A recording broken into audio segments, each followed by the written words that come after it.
Hello, আসসালামু আলাইকুম everyone. কী অবস্থা সবার? আশা করি সবাই অনেক অনেক ভালো আছেন। তো ক্লাসিক জন ইউটিউব চ্যানেলে অনেকদিন পর আপনাদের সবাইকে আবারও স্বাগতম।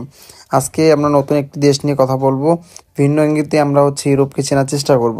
কারণ আমরা শুধুমাত্র ইউরোপ বলতে ইতালিকে বুঝি, আর এই ইতালিতে ঘিরে নানা রকমের জটিলতা এবং নানা রকমের স্ক্যাম তৈরি হচ্ছে, যার কারণে আমরা অনেকে পথে বসে যাচ্ছি। তো আজকে ইউরোপের নতুন একটা সেনজেন কান্ট্রি বুলগেরিয়া নিয়ে কথা বলবো, যে দেশটিতে আপনারা খুব সহজেই ভিসা পেতে পারেন বা আপনারা খুব অল্প টাকার মধ্যেই যেতে পারবেন, এবং সেই দেশ থেকে আপনারা বৈধ পথেই অর্থাৎ পায়ে হেঁটে বা গাড়িতে করে যে কোনো ইউরোপের অন্যান্য দেশে চলে যেতে পারবেন বা সেখানে কাজ করতে পারবেন। তো চলুন আমরা বিস্তারিত আপনাদেরকে তুলে ধরি আজকের এই ভিডিওতে। তার আগে আপনাদেরকে বলবো, যারা আমাদের চ্যানেলে নতুন অবশ্যই চ্যানেলটি সাবস্ক্রাইব করে রাখবেন, আর ভিডিওটি ভালো লাগলে অবশ্যই লাইক কমেন্ট শেয়ার করে দেবেন। তো ভিউয়ার্স, ভিডিও শুরুতেই বলে আপনার রোমানিয়া এবং বুলগেরিয়া 2024 সালে কিন্তু সেনজেন অন্তর্ভুক্ত হয়েছিল। তবে 2025-এর 1 জানুয়ারি থেকে তারা স্থল, নৌ এবং বিমান অর্থাৎ 3 পথেই তারা সেনজেন অন্তর্ভুক্ত হয়ে গেছে। বর্ডার তাদেরকে উন্মুক্ত করে দেওয়া হয়েছে। এখন চাইলেই রোমানিয়া থেকে বা বুলগেরিয়া থেকে যে কেউ পায়ে হেঁটে বা গাড়িতে করেই তাদের বর্ডার পাড়ি দিয়ে অন্য দেশে যেতে পারবে, কোনো সমস্যা হবে না। তবে তারা যদি ওই দেশে যায় তাহলে কিন্তু তারা অবৈধ হয়ে যাবে এবং অবৈধ অবস্থায় তাদেরকে কাজ করতে হবে। তারা এই রিস্ক নিয়ে যদি যেতে চায় তাহলে যেতে পারে। যেমন আপনার স্পেনে কিন্তু সুযোগ দিয়েছে 2 বছর, তারা সেখানে থাকলে তাদেরকে বৈধ করে নিবে। তো সেক্ষেত্রে বিভিন্ন দেশে এরকম সুযোগ দেয়। তো সেক্ষেত্রে তারা সেই সুযোগগুলো কাজে লাগিয়ে বৈধ হয়ে যেতে পারবে পরবর্তীতে। এছাড়াও আরও বিভিন্ন উপায় রয়েছে বৈধ হওয়ার জন্য। তো সেগুলো নিয়ে আমি পরবর্তী ভিডিওতে আলোচনা করব। এখন বুলগেরিয়া নিয়ে যদি বলি, বর্তমানে বুলগেরিয়া বেতন কীরকম রয়েছে বা বর্তমানে বুলগেরিয়া আবেদন করা ঠিক হবে কি না, ভিসা রেশিও কীরকম রয়েছে, কতদিন সময় লাগতে পারে বা এম্বাসি ফেস করতে হবে কি না। তো প্রথমেই বলি, আপনি যদি বুলগেরিয়ার জন্য আবেদন করেন তাহলে আপনাকে প্রায় 1 থেকে 1.5 বছর সময় হাতে রেখে তারপর আবেদন করতে হবে। কারণ ইউরোপের এখন প্রতিটা দেশেই ভিসা পাওয়ার ক্ষেত্রে অনেকটা সময় বেশি লাগতেছে। আপনি যদি বুলগেরিয়ার জন্য আবেদন করেন তাহলে আপনার বুলগেরিয়ার ওয়ার্ক পারমিট আসতে আসতে প্রায় 3 থেকে 4 মাস সময় লেগে যাবে। দেন আপনি সেই ওয়ার্ক পারমিট পাওয়ার পর যখন অ্যাম্বাসিতে অ্যাপয়েন্টমেন্ট নেবেন, আপনারা জানেন বুলগেরিয়ার অ্যাম্বাসি কিন্তু বর্তমানে বাংলাদেশে এখনও পর্যন্ত আসেনি। তারা ঘোষণা দিয়েছে যে তারা 2025 সালে বাংলাদেশে অ্যাম্বাসি স্থাপন করবে, তবে এখনও পর্যন্ত স্থাপন করেনি। তো যারা এখন আবেদন করেছেন বা ইতিমধ্যে পেয়েছেন বা আগামী 1 বছর মাসের মধ্যে পাবেন, তাদের কিন্তু বাইরের দেশ থেকেই ভিসা নিয়ে আসতে হবে। পরবর্তীতে যখন বুলগেরিয়া অ্যাম্বাসি বাংলাদেশে স্থাপন করা হবে তখন এই জটিলতাটা কমে যাবে।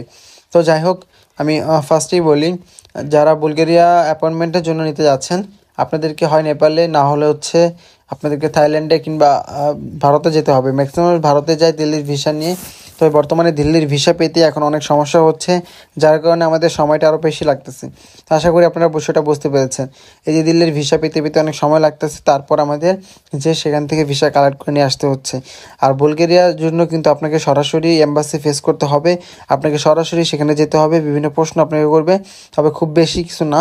আপনাকে বেসিক প্রশ্ন করবে যে আপনি কেন যেতে যাচ্ছেন বা আপনার মালিকের বা কোম্পানির নাম কি, এই বিষয়গুলো আপনাকে থেকে জানতে চাইবে তারা।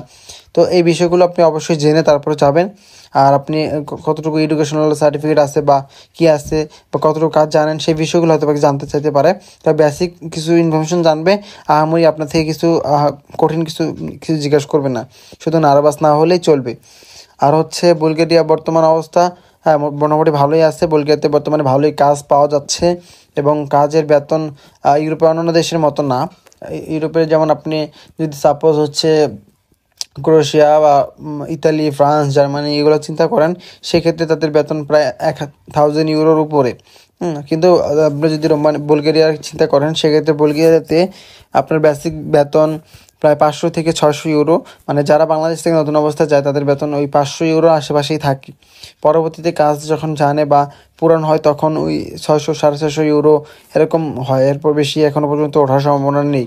আর পরবর্তীতে যদি তারা বেতন বৃদ্ধি করে, কারণ সেনজেন কান্ট্রিগুলো কিন্তু তাদের বেতন এমনিতেই বৃদ্ধি করে, তো সেক্ষেত্রে হয়তো বা বাড়তে পারে কিছুটা, সেটা পরের বিষয়। তো বর্তমান সময়ে বেতন এইরকমই রয়েছে, আমি আপনাদেরকে আগেই জানিয়ে দিলাম। যার কারণে এই মানুষগুলো যারা যায় বুলগেরিয়াতে, তারা বিভিন্ন দেশে চলে যায়। তো আশা করি বিষয়টা বুঝতে পেরেছেন।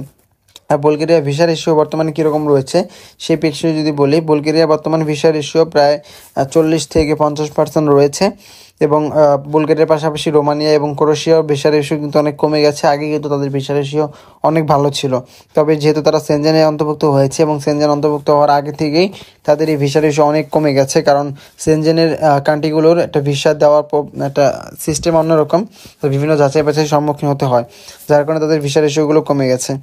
তো যাই হোক ভিউয়ার্স, এই ছিল মূলত বুলগেরিয়া নিয়ে কিছু ইনফরমেশন। এখন আরেকটা বিষয় আপনাদেরকে জানাই, সেটা হচ্ছে 2025 সালে বা এই বছর আপনারা যদি বুলগেরিয়া আসতে চান, তাহলে আপনার জন্য বুলগেরিয়া আবেদন করা ঠিক হবে কি না সেই বিষয়ে যদি বলি, এখন বুলগেরিয়া আবেদন করা ঠিক হবে কি না হবে সেটা একান্ত আপনার ব্যক্তিগত বিষয়।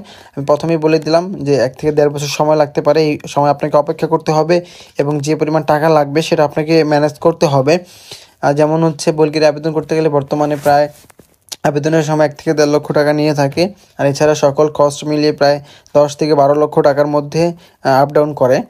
তো আপনার যদি এরকম অ্যাফোর্ড থাকে বা কম বহন করার অ্যাবিলিটি থাকে এবং হচ্ছে আপনি যদি অতটুকু সময় ধৈর্য ধরতে থাকতে পারেন, তাহলে আপনি বুলগেরিয়ার জন্য আবেদন করতে পারেন। তবে বুলগেরিয়া যাওয়ার পর আপনার সেখানে থাকতে মন চাইবে না, আমি প্রথমেই বলে দিই, কারণ সেখানে বেতন কম, এছাড়া এমনি পরিবেশ ভালোই আছে, কিন্তু বেতন কম হওয়ার কারণে ম্যাক্সিমাম মানুষ সেখান থেকে চলে যায়। তো সেখানে চলে গেলে আপনাকে অবৈধভাবে অন্য দেশে চলে যেতে হবে, আর আপনি যদি সেখানে থাকেন তাহলে আপনাকে অতটুকু বেতনেই সন্তুষ্ট থাকতে হবে। এখন আপনি এই 12 লক্ষ 13 লক্ষ টাকা খরচ করে যাওয়ার পর সেখানে যদি 50-60 হাজার টাকা বেতন পান, খাওয়া দাওয়া সব খরচ বাদ দিয়ে দেখবেন 40,000 আছে, তো সেটা তখন আপনার থাকতে মন চাইবে না। তো এটা আপনার একান্ত ব্যক্তিগত বিষয়, আপনি এই সকল বিষয় বিবেচনা করে তারপরে বুলগেরিয়ার জন্য আবেদন করবেন। আমি চেষ্টা করব শুধু ইতালি না, ইউরোপের বিভিন্ন দেশ নিয়ে আলোচনা করার জন্য, যাতে আপনারা বিভিন্ন দেশ সম্পর্কে জানতে পারেন এবং কোন দেশটা আপনার জন্য বেস্ট হতে পারে, কোন দেশে আপনার জন্য সুবিধা বেশি আছে বা আপনার সাথে যায় কোন দেশটা, সেই বিষয়গুলো তুলে ধরার জন্য। তো ভিউয়ার্স, দেখা হবে পরবর্তী কোনো এক ভিডিওতে। সে পর্যন্ত সব ভালো থাকবেন, সুস্থ থাকবেন এবং অবশ্যই আমাদের ইউটিউব চ্যানেলটি সাবস্ক্রাইব করে পাশে থাকা বেল আইকনটি বাজিয়ে দিবেন। যারা এখনও পর্যন্ত ফেসবুক পেজটি লাইক করেননি, অবশ্যই ফেসবুক পেজটি লাইক করে ফলো করে দিবেন। ধন্যবাদ সবাইকে, আসসালামু আলাইকুম।